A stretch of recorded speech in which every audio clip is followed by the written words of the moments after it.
পাইনি। তো আমি রিকোয়েস্ট করবো আপনাদের সেনাবাহিনীর সিও স্যার আছেন, স্যারের সাথে যোগাযোগ করলে তারা এটা ভালো বলতে পারবেন এবং সেটাই সমীচীন হবে। আমার এখানে বলাটা আমার মনে হয় আমরা একটা অংশীদার, ঠিক আছে। আমি গিয়েছিলাম গত রাতে, তো এই সংক্রান্ত আপনারা সেনাবাহিনী ধন্যবাদ। আমরা এখন আসামি নিয়ে আসি, ঠিক আছে। জি জি জি।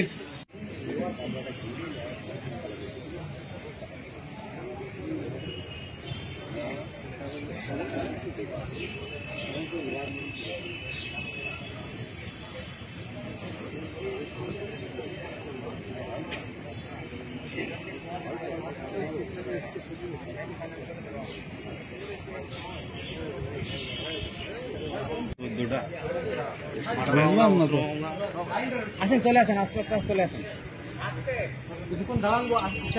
ষোলো হাঁটছেন, ষোলো। হ্যাঁ,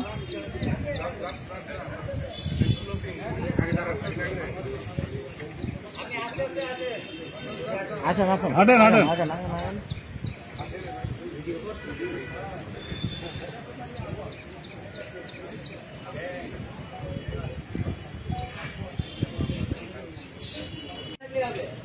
সিপিসি 1 কুষ্টিয়া র্যাব 12 অভিযানে কুষ্টিয়া জেলা কারাগার হতে পলাতক ধর্ষ ডাকাত মোহাম্মদ সামিরুল মন্ডল গ্রেপ্তার। আপনারা জানেন, বাংলাদেশ আমার অহংকার এই স্লোগান নিয়ে র্যাপিড অ্যাকশন ব্যাটালিয়ন প্রতিষ্ঠান থেকে বিভিন্ন ধরনের অপরাধীদের গ্রেপ্তারের ক্ষেত্রে জোরালো ভূমিকা পালন করে আসছে। গত 7 আগস্ট 2024 তারিখ কুষ্টিয়া জেলা কারাগার হতে 98 জন কারাবন্দী জেলখানার তালা ভেঙে পালিয়ে যায়।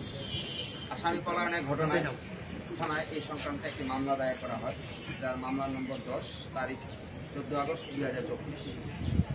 পলাতক আসামিদের গ্রেপ্তারের ব্যাপারে র্যাব উদ্যোগী হয়ে গোয়েন্দা নজরদারি শুরু করে।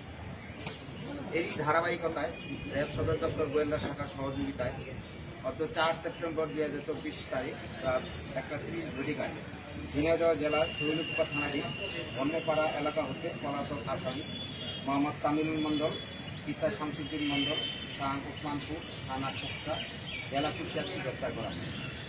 গ্রেপ্তারকৃত আসামি মোহাম্মদ সামিরুল মন্ডলের বিরুদ্ধে 4টি ডাকাতি মামলা, 18টি মারামারি মামলা, 1টি অস্ত্র মামলা, 1টি বিস্ফোরক আইনি মামলা এবং জেলা কারাগার হতে পলাতক মামলা সহ সর্বমোট 25টি মামলা চলমান রয়েছে।